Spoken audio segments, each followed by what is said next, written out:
தமிழ்நாடு தலைகுனியாது என்ற திட்டத்தின் அடிப்படையில் இதை மக்களிடம் கொண்டு போய் சேர்ப்பதற்காக தலைமை கழகத்தின் சார்பில் 22 சிறப்பு சொற்பொழிவாளர்கள் தேர்வு செய்யப்பட்டு 234 சட்டமன்ற தொகுதிகளுக்கும் சென்று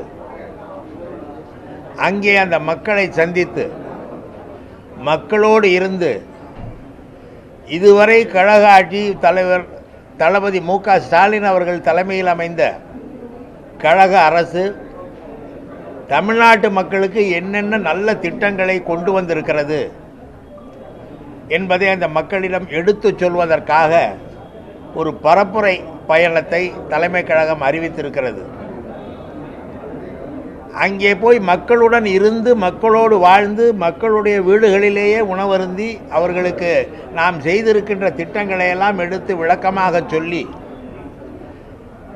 அவர்களுக்கு திராவிட முன்னேற்ற கழகத்தின் மீது சொல்லப்படுகிற குற்றச்சாட்டுகளை களை எடுப்பதற்காக இந்த திட்டம் அறிவிக்கப்பட்டுள்ளது. பொதுவாக 2021ஆம் ஆண்டு கழக அரசு அமைந்த பிறகு எங்களுடைய தளபதி திரு மு.க. ஸ்டாலின் அவர்கள் தலைமையிலே இந்த ஆட்சி பல்வேறு தரப்பு மக்களுக்கும் பல்வேறு நன்மையான திட்டங்களை வழங்கி இருக்கிறது. குறிப்பாக கல்வி, மருத்துவம், மகளிர் முன்னேற்றம் ஆகிய 3 துறைகளில் அனைத்து மக்களுக்குமான நல்ல திட்டங்களை வழங்கி இருக்கிறது. கல்வியிலே பள்ளிக்கூடங்களிலே இடைநிற்றலை தடுக்கும் வகையில் காலை உணவு திட்டத்தை அறிமுகப்படுத்தியவர் எங்களுடைய முதலமைச்சர் தளபதி மு.க. ஸ்டாலின் அவர்கள். காலையிலே பெற்றோர்களால் தன்னுடைய பிள்ளைகளுக்கு உணவு தயாரித்து கொடுக்க சிரமப்படுகிற பெற்றோர்கள் பிள்ளைகளை பள்ளிக்கு அனுப்புவதில்லை. எனவே அவர்களுக்கு பள்ளிக்கூடத்திலேயே காலை உணவை வழங்கினால் அந்த பிள்ளைகள் படிக்க வருவார்கள் என்ற எண்ணத்தில் அவர்களின் இடைநிற்றலை நிறுத்துவதற்காக தடுப்பதற்காக தமிழ்நாட்டில் உள்ள எல்லோரும் கல்வி கற்க வேண்டும் என்ற ஒற்றை எண்ணத்தில் எங்களுடைய தளபதி அவர்கள் இந்த திட்டத்தை அறிவித்திருக்கிறார். அதே போல வீட்டு பணிகளில் ஆங்காங்கே பெண்கள் நமக்கு தெரியும் வீட்டு பணிகளுக்கு செல்லுகிற பெண்கள், மற்ற வீடுகளிலே பணிகளுக்கு செல்லுகிற பெண்கள் இருப்பார்கள். அவர்களுக்கு கிடைக்கிற ஊதியம் குறைவாக இருக்கும். அதே நேரத்தில் அவர்கள் பயணிக்க வேண்டிய தூரம் அதிகமாக இருக்கும். இது போன்ற நிலையில் பெண்களுக்கு சிரமம் ஏற்படும். இதை தடுப்பதற்காக விடியல் பயணம் என்ற பெயரில் தமிழ்நாட்டு பெண்கள் தங்களுடைய பணிக்கு சென்று வருவதற்கான ஒரு திட்டத்தை, கட்டணமின்றி சென்று வருவதற்கான ஒரு திட்டத்தை எங்களுடைய தலைவர் அவர்கள் அறிவித்து அந்த திட்டம் இப்பொழுது நடைமுறையிலே இருக்கிறது. அதே போல பெண்கள் பொதுவாக தங்களுடைய தேவைகளுக்காக தங்களுடைய கணவர்களையோ அல்லது பிள்ளைகளையோ நம்பி இருக்க வேண்டிய ஒரு சூழ்நிலை இருக்கும். அதை தடுப்பதற்காக அவர்களுடைய சுய தேவைகளுக்காக ஒரு சிறு மருந்து வாங்க வேண்டுமென்றாலும் கூட எப்பொழுது கணவர் அலுவலகத்திலிருந்து வருவார் என்று காத்திருக்க வேண்டிய சூழ்நிலை எல்லாம் இருக்கும். அதற்கு உதவிடும் வகையிலே மாதந்தோறும் 1000 ரூபாய் அவர்களுடைய சிறு சிறு தேவைகளை நிறைவு செய்து கொள்வதற்கான திட்டத்தையும் எங்களுடைய தலைவர் தமிழக முதல்வர்கள் வழங்கியிருக்கிறார்கள். அதே போல் மருத்துவமனைக்கு சென்று சிகிச்சை பெறும் பொழுது சில நேரத்தில் அவர்களுக்கு அங்கே செல்ல இயலாத நிலை ஏற்படும் பொழுது இல்லந்தேடி மருத்துவம் என்ற திட்டத்தை அறிமுகப்படுத்தி அவர்கள் வீட்டுக்கே மருத்துவ உதவியை வழங்கக்கூடிய ஒரு திட்டத்தையும் அறிவித்து அதுவும் நடைமுறையிலே இருக்கிறது. அதே போல் பெண்கள் கல்வி கற்பதற்கு உதவி செய்வதற்காக அவர்களுக்கு கல்வி கட்டணம் செலுத்துகிற அந்த பணியையும் ஒன்றிய அரசு மாநில தமிழக திமுக அரசு மேற்கொண்டு அந்த திட்டத்தையும் இன்றைக்கு நடைமுறைப்படுத்தி வருகிறது. இப்படி எல்லா தரப்பிலும் முக்கியமாக கல்வி, மருத்துவம், உணவு பாதுகாப்பு, பெண்கள் முன்னேற்றம் ஆகிய 4 துறையிலும் ஒரு பல சீரிய திட்டங்களை எங்களுடைய தளபதி மு.க. ஸ்டாலின் அரசு வழங்கி வருவதை நீங்கள் எல்லாம் அறிவீர்கள். ஆனால் இதற்கு உரிய ஒத்துழைப்பை ஒன்றிய அரசு எங்களுக்கு வழங்குகிறதா என்றால் இல்லை. குறிப்பாக மாநில அரசுகளின் ஒரு மிகப்பெரிய நிதி வருவாய் என்பது விற்பனை வரியின் மூலம் காலங்காலமாக கிடைத்து வந்தது. ஆனால் இந்த பாஜக அரசு அந்த விற்பனை வரி என்ற அந்த திட்டத்தையே நிறுத்தி ஜிஎஸ்டி என்ற பெயரில் அவர்கள் அந்த அதிகாரத்தை எடுத்துக்கொண்டு அந்த ஜிஎஸ்டியில் இருந்து வரும் வருவாயை பங்கு அளிக்கிறார்கள் மாநிலங்களுக்கு. நேரடியாக மக்களுக்கு செய்ய வேண்டிய திட்டங்களை, பல திட்டங்களை மாநில அரசு தான் செய்ய வேண்டும். நாங்கள் சொன்ன கல்வி, மருத்துவ வசதி, வீடு வழங்குதல், உணவு வழங்குதல் போன்ற திட்டங்களை, பெண்கள் முன்னேற்றம் போன்ற திட்டங்களை எல்லாம் செய்கிற அதிகாரம் இந்திய அரசியலமைப்பு சட்டப்படி மாநில அரசின் பட்டியலிலே இருக்கிறது. ஆனால் ஒன்றிய அரசுக்கு வெளியுறவு, அங்கே படைகள் நடத்துவது, விமானம் ஓட்டுவது, இது போன்ற துறைகளின் அதிகாரம்தான் அவர்களுக்கு இருக்கிறது. நேரடியாக மக்களுக்கு திட்டமிட்டு மக்களுக்கான திட்டங்களை நிறைவேற்ற வேண்டிய பொறுப்பிலே இருக்கிற மாநில அரசுக்கு நிதி தராமல் வஞ்சிக்கிறது ஒன்றிய அரசு. எதை கேட்டாலும் அவர்கள் நாங்கள் தர முடியாது என்கிறார்கள். எங்களுடைய திட்டத்துக்கு கட்டுப்பட்டால், எங்களுடைய கொள்கைகளை ஏற்றுக்கொண்டால் நாங்கள் நிதி தருவோம் என்று ஒரு அமைச்சரே இங்கே சொல்லியிருக்கிறார். இல்லை என்றால் தரமாட்டோம் என்று சொல்லியிருக்கிறார். மாநிலங்களை வஞ்சிக்கிறார். இப்படிப்பட்ட ஒரு அரசு ஒன்றியத்தில் இருக்கும் பொழுது இதையும் மீறி பல்வேறு திட்டங்களை, எங்களுக்கு எங்கள் மக்கள்தான் முக்கியம், தமிழ்நாட்டு மக்கள் தான் முக்கியம் என்ற அளவிலே எங்களுடைய தமிழக அரசை எங்களுடைய முதலமைச்சர் தளபதி மு.க. ஸ்டாலின் அவர்கள் சிறப்பாக நடத்தி செல்கிறார்.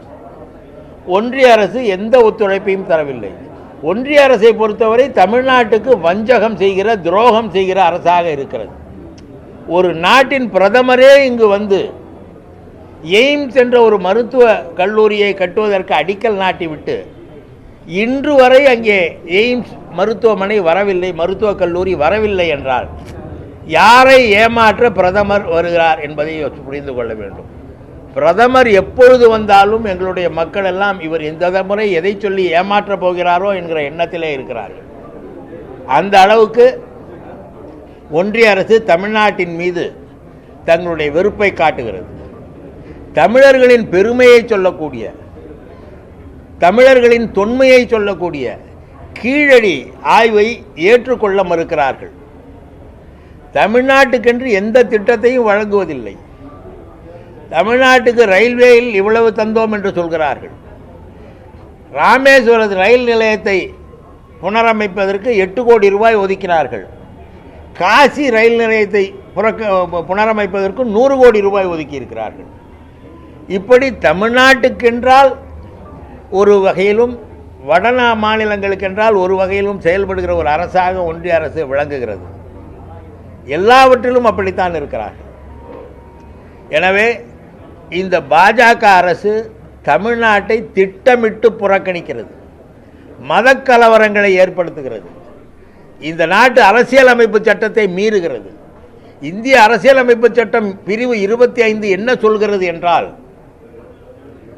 மனசாட்சிப்படி நடந்து கொள்ளும் உரிமை, எந்த மதத்தையும் பின்பற்றுவதற்கான உரிமை, இவற்றை இந்த இந்திய அரசியலமைப்பு சட்டம் வழங்கி இருக்கிறது. அது அடிப்படை உரிமை, ஃபண்டமெண்டல் ரைட்ஸ் என்று சொல்வார்கள். அந்த உரிமைகளை ஒன்றிய அரசு, இந்திய அரசியலமைப்பு சட்டம் வழங்கி இருக்கிறது. ஆனால் அதை மீறி இது ஒரு மதவாத நாடாக மாற்றும் முயற்சியிலே ஒன்றிய அரசு இருக்கிறது என்றால், அரசியலமைப்பு சட்டத்தை மதிக்காதவர்களாக அவர்கள் வழங்குகிறார்கள். இது போன்ற விஷயங்களில் தேவையில்லாத குழப்பத்தை உருவாக்குகிற அரசாக, மக்களிடம் ஒரு அமைதியையும் ஒரு ஒற்றுமையையும் குலைக்கிற ஒரு அரசாக இருக்கிறது. இந்த பிரச்சாரத்தை, இதற்கு எதிரான பிரச்சாரத்தை, எங்களுடைய சாதனை குறித்த பிரச்சாரத்தை எங்களுடைய கழகத்தின் முன்னணி சொற்பொழிவாளர்கள் 22 பேர் எல்லா மாவட்டங்களுக்கும் சென்று, தொகுதி வாரியாக சென்று அந்த மக்களிடையே எடுத்து சொல்ல இருக்கிறார்கள் என்பதற்காகத்தான் இந்த ஏற்பாடு. தமிழ்நாடு தலைகுனியாது என்ற தலைப்பிலே இந்த பிரச்சார பயணம் மேற்கொள்ளப்படுகிறது. விலைவாசி உயர்வு இந்த மாதிரியான விஷயங்கள்ல தமிழ்நாட்டு மக்கள் வஞ்சிக்கப்படுகிறார்கள் என்பதை மக்களிடத்துல கொண்டு போய் சேர்க்கக்கூடிய வகையில அதிமுக ஒரு பிரச்சாரத்தை முன்னெடுத்து கடந்த ஒரு 3 நாளா பண்ணிட்டு இருக்காங்க.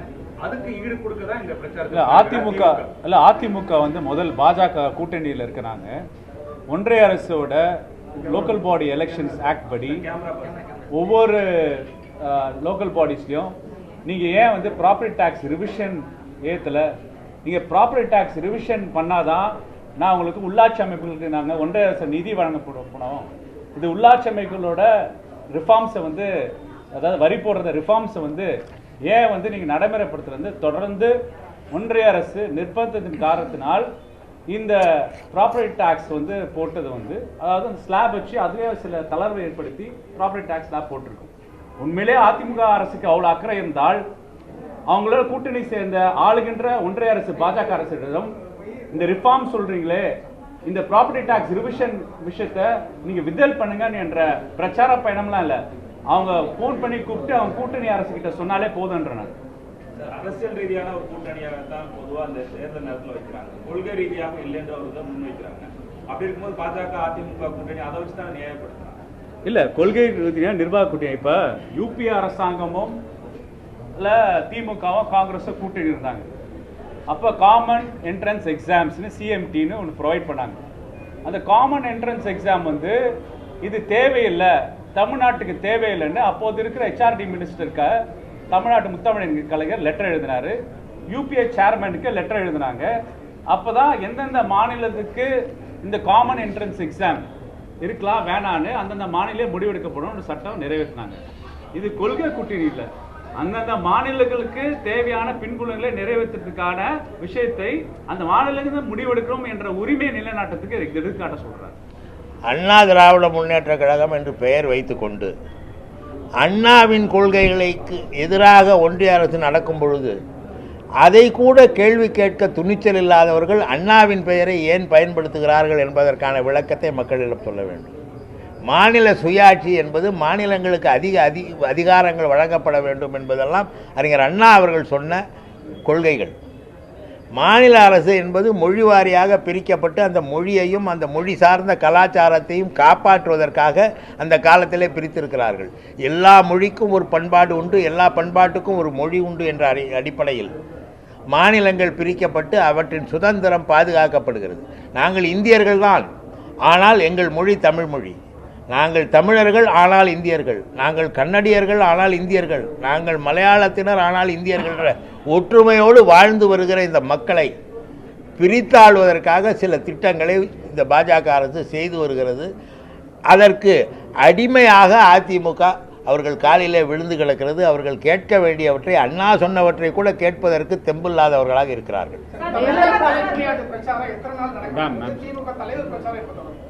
தேர்தலுக்கான கூட்டணின்னு சொன்னார். தேர்தலுக்கான கூட்டணியாக இருந்தாங்கன்னா வாயை திறந்து இது வரைக்கும் அண்ணா திராவிட முன்னேற்ற கழகத்தின் தலைவர் இபிஎஸ் ஒரு வாயை கூட திறந்து பேசலை.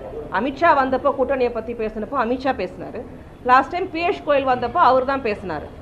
எல்லா தலைவர்களும் சேர்ந்து ஒரு கூட்டணியாக ஒருமித்த கருத்தை யாரும் சொல்லவே இல்லை. ஸோ இப்போ டிஃப்ரென்சஸ் ஆஃப் ஒப்பீனியன் ஒரு தேர்தல் பிரச்சாரத்தை வைப்பதற்கு முன்னே அந்த கூட்டணியில் இருக்குதுன்றதை வந்து நம்ம மறந்து விடக்கூடாது. அந்த காலகட்டத்தில் தான் நம்மளுடைய தளபதியின் தலைமையில் வந்து தமிழ்நாடு தலைகுனியாதுங்கிற பிரச்சாரத்தை முன்னெடுத்து வைக்கிறோம். மேம், இப்போ நீங்க டிஃபரன்ஸ் ஆஃப் ஒப்பீனியன் இருக்குன்றீங்க, அது எல்லா கூட்டணினால இருக்கதானே செய்யணும். ஏன்னா எல்லா பார்ட்டிஸ்க்கும் ஒரே ஐடியாலஜி கிடையாது. ஈவன் டிஎம்கே கூட்டமே காங்கிரஸுக்கும் டிஃபரன்ஸ் ஆஃப் ஒப்பீனியன் இருக்கதான் செய்யுது. அதாவது பவர் ஷேரிங் பத்தி பேசுறது வேற, கொள்கை ரீதியா தமிழ்நாட்டுக்குன்னு பத்தி பேசுறது இல்ல அப்படி சொல்ல முடியாது. பவர் ஷேரிங் வேற சார். நம்பர்ஸ் பேசும்போது அதுல எல்லா டிஃபரன்சஸ் ஆஃப் ஒப்பீனியனும் வரும். ஆனா தமிழ்நாட்டுக்கு இதை தான் செய்யணும் போது ஏற்கனவே ஒரு உதாரணம் இருக்கு. முத்தமிழ் டாக்டர் கலைஞர் தலைமையில நாங்க வந்து நீங்க கூட கேட்கலாம், பாரதிய ஜனதா கூட கூட்டம் அப்ப கூட காமன் மினிமம் ப்ரோக்ராம்னு ஒரு விஷயத்தை வச்சுதான் நாங்களும் வந்து அந்த கூட்டணிக்குள்ள போனோம். ஸோ தமிழ்நாட்டுக்கு எது தேவைங்கிற ஒரு முக்கியமான தாற்பயத்தை தான் நம்ம முன்னெடுத்து பார்க்கணும். நம்ம மக்களுக்கு என்ன தேவை, நம்ம மண்ணுக்கு என்ன தேவை, நம்ம மொழிக்கு என்ன தேவை, அதை தான் பார்க்கணுமே ஒழிய அதற்காக நமக்கு வந்து நம்பர்ஸ் தேவைன்றதுக்காக வந்து போய் ஒரு ஜஸ்ட் ஒரு கூட்டணியில நம்ம உட்கார முடியாது. நீங்க பார்க்கலாம் மேடம், நீங்க இப்ப மாநில கட்சி, தேசிய கட்சி அவங்க அதை பார்க்க மாட்டாங்கல்ல. அவங்க கட்சி வளர்றதுக்கான பார்ப்பாங்க. அப்படின்னும் போது அவங்க வந்து அதனாலதான் நாங்க காமன் மினிமம் ப்ரோக்ராம் லாஸ்ட் டைமும் வச்சோம். இப்பவும் நாங்க வந்துட்டு காங்கிரஸ் எங்களோட கூட்டணியில் இருக்காங்க. எந்த தேர்தலையும் அவங்க வந்து எங்கள்கிட்ட ஆட்சியில் பங்கு கேட்கல.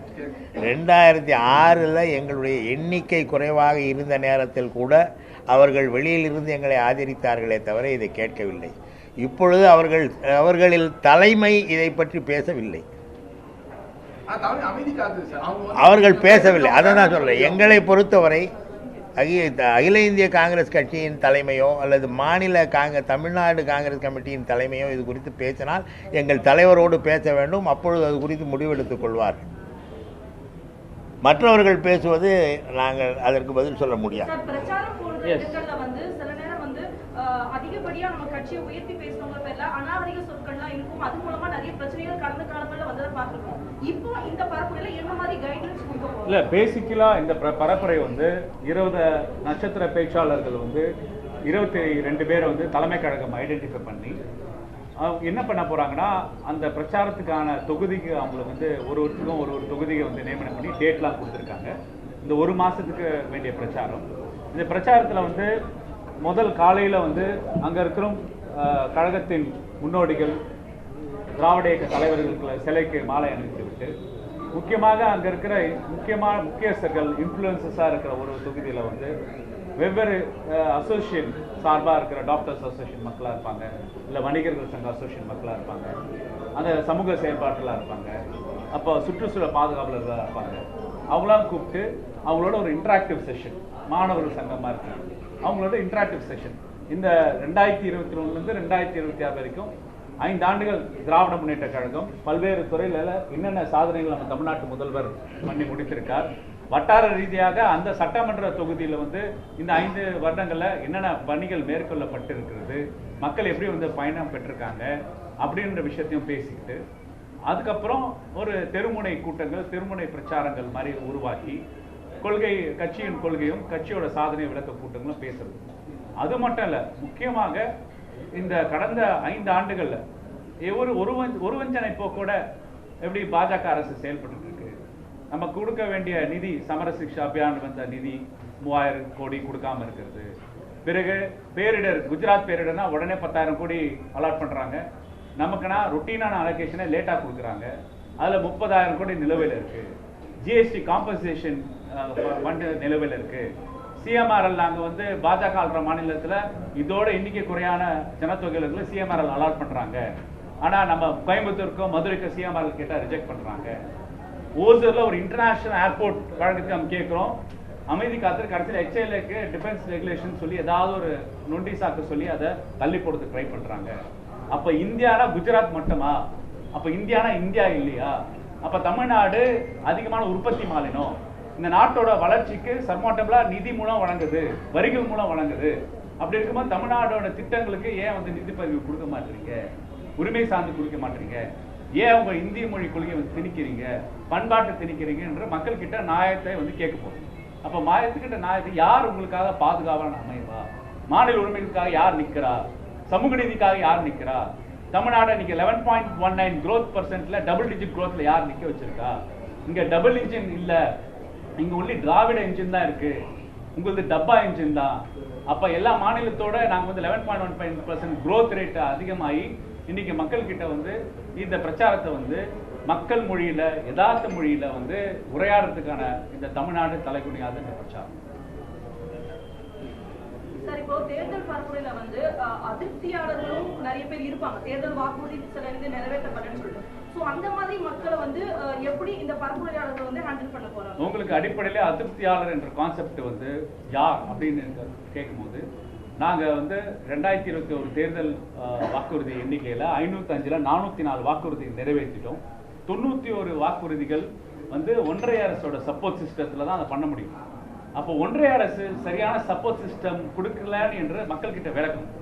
அப்ப அந்த விளக்கங்கள் தான் ரொம்ப ரொம்ப அவசியம். இப்போ வந்து ரயில்வே துறை சம்பந்தப்பட்ட நிறைய ரெக்வஸ்ட் இருக்கு. நம்ம நாடாளுமன்ற உறுப்பினர் ஒவ்வொரு ரீதியாக நாடாளுமன்ற உறுப்பினர் சார்பாக ரயில்வே அமைச்சகத்திட்ட லெட்டர்ஸ் கொடுத்துருக்காங்க. எத்தனை லெட்டர்ஸ் கொடுத்துருக்காங்க, எத்தனை டாக்குமெண்ட் பண்ணியிருக்காங்க இருக்கு, கனிமொழி மேம் விவரிப்பாங்க. அப்ப அந்த அமைச்சர்கள் வாங்கி அதை செயல்படுத்த முடியல. ஸோ ஒன்றிய அரசு சப்போர்ட் சிஸ்டத்தினால தான் இது பிரச்சனை இருக்கு. மக்கள் கிட்ட விளக்குனா, அந்த அதிருப்தியாளர்கள் வந்து மக்களுக்கு விளக்குனா மக்களுக்கு புரியும். முதல்ல தோழர் சொன்ன மாதிரி இன்னும் 91 வாக்குறுதிகளை வந்து நம்மள வந்து சென்ட்ரல் கவர்மெண்ட்டோட சேர்ந்து தான் நம்ம நிறைவேற்றணும்.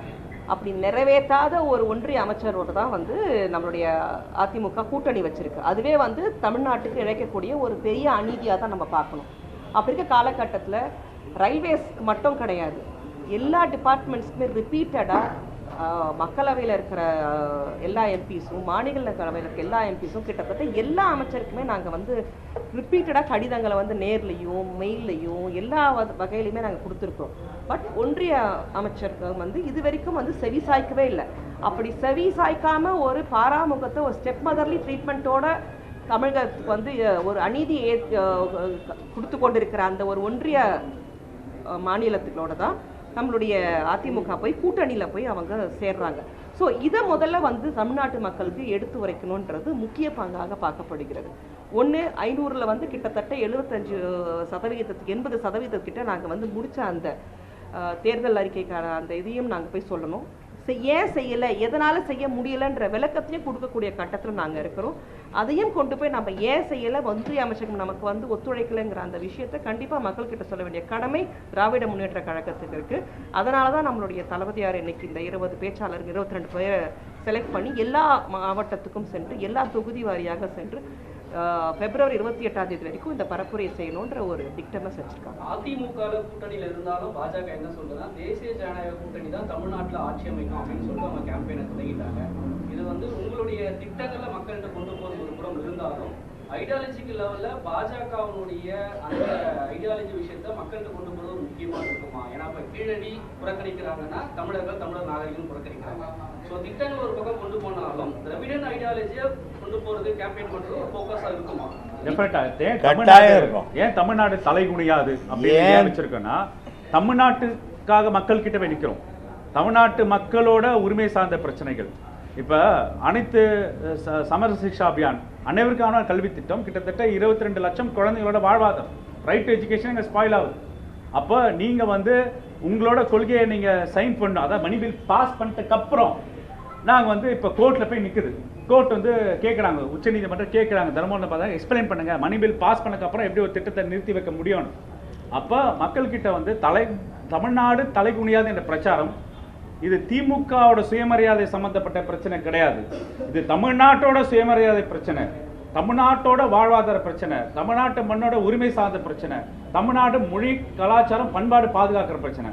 அதனால தான் தமிழ்நாட்டு முதல்வர் வந்து கட்சியினர் பொதுக்கூட்டங்கள் பிரச்சாரம் இல்லாமல் அங்க இருக்கிற நடுநிலையான மக்கள்கிட்ட போய் இது தமிழ்நாட்டோட பிரச்சனைக்காக இந்த தேர்தல் தன்மை இருக்கும் என்ற விளக்கும் விதமாக தான் இந்த யுக்தி முறை இருக்கும். ஐயா, கொள்கை என்று பார்க்கும் பொழுது திராவிட முன்னேற்ற கழகத்தின் கொள்கை என்பது சமத்துவ கொள்கை, அனைவரும் சமம் என்று சொல்லக்கூடிய கொள்கை. நான் ஏற்கனவே முதலில் சொல்லியவாறு இந்திய அரசியலமைப்பு சட்டமே மத உரிமையை வழங்கி இருக்கிறது. எனவே யாருக்கும் எந்த மதத்தையும் பின்பற்றுவதற்கான உரிமை வழங்கப்பட்டிருக்கும் பொழுது அனைவரும் சமம். அவர்கள் எந்த மதத்தை தனிப்பட்ட முறையில் அவர்கள் பின்பற்றினாலும் சகோதரத்துவம் என்று வருகிற போது தமிழர்கள் அனைவரும் இந்த மாச்சரியங்கள் இல்லாமல் தமிழர்களாக சகோதரர்களாக வாழ்ந்து வருகிற போக்கு தமிழ்நாட்டிலே நீடிக்கிறது. இதை எப்படியாவது திட்டமிட்டு குலைக்க வேண்டும் என்கிற பாஜகவின் முயற்சி இங்கே நாங்கள் மக்களிடம் எடுத்துச் சொல்வோம். எங்களுடைய கொள்கை என்பது அனைவரும் சமம், எல்லோருக்கும் எல்லாம் கிடைக்க வேண்டும். இது தந்தை பெரியார் தொடங்கி நீதி கட்சி ஆரம்பிக்கப்பட்டதே அதற்காகத்தான். எங்களுடைய முன்னோடி கட்சியான நீதி கட்சி தொடங்கப்பட்டதே அனைவரும் சமம் என்பதை உறுதி செய்வதற்காகத்தான். எனவே அது எங்கள் கொள்கை, அதை எடுத்துச் சொல்வோம்.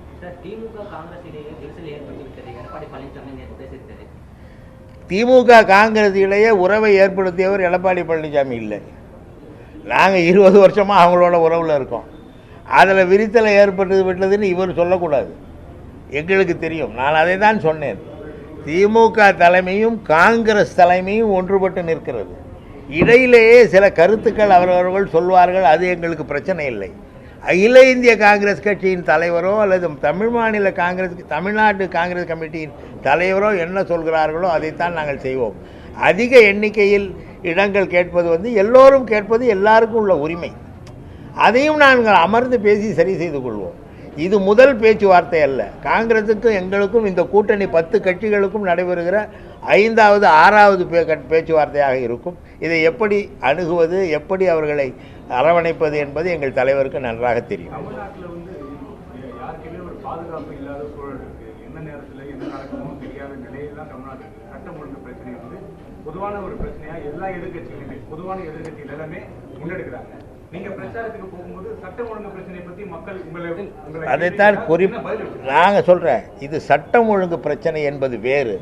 தனிப்பட்ட முறையிலே 2 பேர் தாக்கிக் கொள்கிறார்கள், தனிப்பட்ட முறையிலே ஒருவருக்கொருவர் மோதல் ஏற்படுகிறது என்பது எல்லா இடத்திலும் நடப்பதுதான். ஆனால் உடனடியாக குற்றவாளிகள் கைது செய்யப்பட்டிருக்கிறார்கள். மணிப்பூரிலே காவல்துறையின் பார்வையிலேயே 4 பெண்கள் எப்படி ஊர்வலமாக எடுத்து செல்லப்பட்டார்கள் என்று உங்களுக்கு தெரியும். மணிப்பூரிலே பாஜக ஆளுகிற மாநிலத்திலே அதை பற்றி அந்த அரசே கவலைப்படவில்லை. அப்படி ஏற்படுவதுதான் சட்டம் ஒழுங்கு பிரச்சனை. இங்கே தனிப்பட்ட முறையிலே 2 பேருக்கிடையே வருகிற மோதல், அந்த மோதலிலே யார் பாதிக்கப்பட்டாலும் அந்த பாதிப்பை உண்டாக்கியவர் உடனடியாக கைது செய்யப்பட்டிருக்கிறார். ஒரு வழக்கில் கூட கைது நடவடிக்கை இல்லாமல் இல்லை.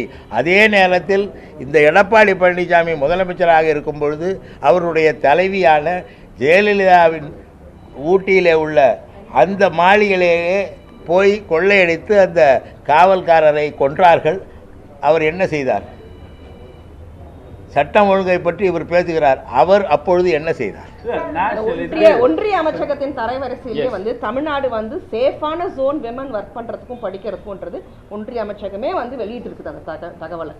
1. 2வது, இப்ப ரீசெண்டா ஒரு 2 நாட்களுக்கு முன்னாடி கிட்டத்தட்ட குஜராத்லேருந்து பீகாரோ குஜராத்லேருந்து பசங்க எஜுகேஷனை டிஸ்கண்டினியூ பண்ணிட்டு பீச்சில் பஞ்சு மிட்டாய் விற்கிறாங்கன்னு 15 ஸ்டூடெண்ட்ஸை, நார்த் இந்தியன் ஸ்டூடெண்ட்ஸை ஐடென்டிஃபை பண்ணி அவங்கள எப்படி திருப்பி எஜுகேஷனை கண்டினியூ பண்ணுறதுன்றது இது நடந்திருக்கு. இது அந்த விஷயமும் வெளியில் வந்திருக்கு. ஸோ இதுலேருந்து என்ன தெரியுது, தமிழ்நாடு எஜுகேஷன் வைஸாக இருக்கட்டும், பெண்களுக்கான பாதுகாப்பாக இருக்கட்டும், ஜிஆராக இருக்கட்டும், ஜிடிபியாக இருக்கட்டும், நம்ம compared to rest of the India நம்ம எல்லாத்துலேயுமே இலக்கிலையும் இருக்கிறோம், அதிகப்படியாக எல்லாமே செஞ்சுட்டு இருக்கிறோம். இப்படி இருக்கிற ஒரு மாநிலத்துக்கு தான் நிதி கொடுக்காம வஞ்சிக்கிறாங்க. அவங்களோட ஏஜென்ட்டான கவர்னருமே நம்ம சொல்லக்கூடிய விஷயங்களை சட்டசபையில் எடுத்து சொல்லாமல் அன்னைக்கு புறக்கணிச்சதை நம்மளுடைய தோழர் டாக்டர் மருத்துவரும் பார்த்துருப்பாரு. அதை பற்றி அவரும் எடுத்து சொல்லுவார். அதே நாங்கள் பார்லிமெண்ட்டில் முந்தானேத்து எங்களுக்கு பார்லிமெண்ட் ஸ்டார்ட் ஆச்சு. பிரசிடென்ட் நம்மளுடைய ஒன்றிய அமைச்சகம் ப்ரிப்பேர் பண்ணி கொடுத்த ஸ்பீச்சை அவங்க படிக்கிறாங்க, ஒன்று விடாமல், ஒரு வரி மாறாமல். அப்போ அவங்க அதை பண்ண வேண்டியது தானே இங்கே இருக்கிற ஆளுநரும் செய்யணுங்கிற ஒரு முக்கிய தாற்பயம் இருக்குது. அதை ஏன் கண்டிக்க மாட்டேங்கிறாங்க? அதை ஏன் எதிர்கட்சியில் இருக்கிற அதிமுக ஒரு வார்த்தை கூட கேட்க மாட்டேங்கிறாங்க? இதையெல்லாம் நாங்கள் மக்கள்கிட்ட கண்டிப்பாக மக்கள் மன்றத்தில் கொண்டு போய் சொல்லி தானே ஆகணும். இந்த பிரச்சாரத்துல மலைவாழ் பகுதிக்கு ஸ்பெஷல் அட்டென்ஷன் கொடுக்குற மாதிரி டைமிங் கொஞ்சம் டிஃபர் ஆகும். சோ அந்த பகுதிக்கு நம்ம எந்த மாதிரி ஸ்பெஷல் அட்டென்ஷன்? இல்ல, அதுக்கு முன்னாடி அந்த நட்சத்திர பேச்சாளர் ஒருத்தர் ஐடென்டிஃபை பண்ணி அங்கே இருக்கிற எங்களோட டிஸ்ட்ரிக்ட் செக்ரட்டரிஸ் காண்டாக்ட் பண்ணி அங்கே வெகுஜன எகுவாக இருக்கிற டைமில் தான் பண்ணுறோம். ஏன்னா இது 24 hours பிரச்சாரம், 24 மணி நேரம் ஒரு நாள் கொடுத்துருக்காங்க. நாளுக்கு மக்கள் நீங்கள் சொல்கிற மாதிரி பணிகள் முடிஞ்சு எப்போ இருப்பாங்களோ அந்த மாதிரி தான் மலைவாழ் பகுதியாக இருக்கட்டும், சில அந்த வட்டார ரீதியாக மக்களோட புழங்கம் இடத்துல தான் நம்ம பிரச்சாரம் எங்கே டைம் ஃபிக்ஸ் பண்ணுறதில்ல. இது மக்கள் பிரச்சாரம், மக்கள் எங்கே பிரதானமாக இருக்காங்களோ அவங்க கூட போய் செய்திகளை போய் கொண்டு போய் சேர்க்கறது தான் அதை நோக்கம். நிதிநிலை அறிக்கை தாக்கல் செய்யப்படுகிறது, எதிர்பார்ப்புகள் ஏதாவது இருக்கிறது? இல்ல, அது அவங்க தான் சொல்லணும். நீங்க அங்க தானே போய் கேட்கணும். நீங்க பிஜேபி இன்னைக்கு சாயந்தரம் அவங்க அல்வா கிண்டிட்டாங்கல்ல, அப்புறம் என்ன புதுசா கேள்வி கேட்குறீங்க? எப்போ வருஷம் கிண்டுற அல்வா முன்னாடியே கிண்டிட்டாங்க. இதே அல்வா தான் நமக்கு தமிழ்நாட்டுக்கு கொடுப்பாங்க. இப்ப சமீபத்தில் மன்னர்கள் ஆட்சி காலகட்டத்தில் தான் தமிழ் மொழி அழிவுக்கான ஒரு காரணம், சமஸ்கிருதம் உள்ள வந்துருச்சு, இந்து கோவில்கள் அந்த தமிழ் மொழிக்கான விஷயங்கள்லாம் வெளியில போயிடுச்சு, இந்த விஷயம் பேசியிருந்தாரு. இதுக்கு பாஜக அண்ணாமலை வீட்டில் கடுமையாக எதிர்ப்பு தெரிவிச்சிருந்தாங்க. இல்லை, அது அவர் வரலாற்றை சொல்கிறார். மன்னர்கள் ஆட்சி காலத்தில் இந்த சட்டங்கள் கிடையாது. மன்னருக்கு முழு அதிகாரம் உண்டு. சில மன்னர்கள் அவர்கள் ஒரு சார்பாக அல்லது மத சார்பாக இருந்த பொழுது அல்லது வடநாட்டிலிருந்து அந்த பகுதியில் இருந்து வந்த மன்னர்கள் அதை செய்திருக்கலாம். ஆனால் ஒரு ஜனநாயக நாட்டை 1950க்கு பிறகு இந்திய அரசியலமைப்பு சட்டம் நடைமுறைக்கு வந்த பிறகு அதற்கு பிறகு அமைந்த ஆட்சிகள் எப்படி நடைபெற்றிருக்கின்றன, குறிப்பாக திராவிட இயக்க ஆட்சிகள் என்ன செய்திருக்கிறார்கள். அதற்கு முன்னாலேயே கூட நீதி கட்சி ஆட்சி காலத்தில் இடஒதுக்கீட்டை அவர்கள் நிறைவேற்றியவர்கள் அவர்கள்தான். எல்லோரும் சமம் என்பதற்கான பல்வேறு திட்டங்களை ஜனநாயக யுகத்திலே திராவிட இயக்கம் கொண்டு வந்திருக்கிறது. அதை நாங்கள் தொடர்ந்து செய்கிறோம். மனிதர்களுக்குள்ளே எத்தகைய வேறுபாடும் இல்லை என்பதிலே உறுதியாக இருக்கலாம். மன்னராட்சி காலத்திலே மன்னர்கள் தான் அதிபதிகள், ஆனால் மக்களாட்சி காலத்திலே மக்கள் தான் அதிபதிகள். அவர்களுக்கு கட்டுப்பட்டு அவர்களுக்கு எது நன்மையோ அதை நாங்கள் செய்வதற்கு, அதை தான் செய்து வந்திருக்கிறோம் என்பதை மக்களிடம் எடுத்துச் சொல்வதற்காக, இதை செய்வதை எப்படி ஒன்றிய அரசு தடுக்க பார்க்கிறது என்பதையும் மக்களிடம் சொல்வதற்காக இந்த பயணம் நாங்கள் ஏற்படுத்துகிறோம். பட்ஜெட்டில் எதிர்பார்ப்பு இருப்புங்க. சிஎம்ஆர்எல் கோயம்புத்தூர், சிஎம்ஆர்எல் மதுரை, ஓசூரில் சர்வதேச இன்டர்நேஷனல் ஏர்போர்ட், அது ரொம்ப அவசியம். முக்கியமாக நிதி பகிர்வு, ஒழுங்காக கூட்டாட்சி முறையில் நிதி பகிர்வு பண்ணுற எதிர்பார்ப்பு நியாயமான முறையில் எதிர்பார்க்குறோம் தமிழ்நாட்டுக்கு. முக்கியமாக செஸ் வரிகள் 10 விழுக்காடு வந்து டெவல்யூஷனில் வந்து நாங்கள் மாநிலத்துக்கு 41 கொடுக்குறாங்களே, அது 33 தான் போய் சேர்ந்துருக்கு. செஸ் வழிமுறைகளை வந்து பகிர்ந்தளிக்கப்பட்ட நீதியில் மாற்றத்துக்கான எதிர்பார்ப்பு மாநில உரிமையை கேட்குற கட்சியாக திமுக இருக்கு. அதான் நியாயமானது கூட. இப்போ இன்னைக்கு ஆங்கில இந்து பேப்பரில் அவர் ஆர்டிகல் போட்டிருக்காங்க. இன்கம் டேக்ஸில் கட்டும் போது தனிநபர் இன்கம் டேக்ஸு 4% செஸ் வந்து ஹெல்த்துக்கும் எஜுகேஷன் எடுத்துக்கிட்டு அதில் கலெக்ட் ஆன 17,000 கோடி ரூபாயை வந்து ஜிடிபி ஹெல்த்துக்கு கான்ட்ரிபியூட்டே பண்ணல. ஏன்னா யூனியன் கவர்மெண்டோட நிதி பகிர்வில் ஹெல்த்துக்கு அலாட்மெண்ட் வந்து 0.5லேருந்து 0.2 குறைஞ்சிருக்கு. ஒரு இடத்துல செஸ் மூலம் நீங்கள் அதுக்காக நீங்கள் நிதியை வாங்குறீங்க, ஆனால் அது நிதிக்கான செலவினையை அந்த துறைக்கு நீங்கள் கொடுக்கல. அது செஸ் அடிப்படைக்கு விரோதமானது. அப்போ அந்த நிதி எங்கே போச்சுன்னு கேட்குற கேள்வி இருக்கு. இதுக்கெல்லாம் நாளைக்கு பட்ஜெட்டில் நம்மளோட ஒன்றிய அரசோட நிதி அமைச்சர் பதில் சொல்லுவாங்கன்னு நினைக்கிறேன். நன்றி.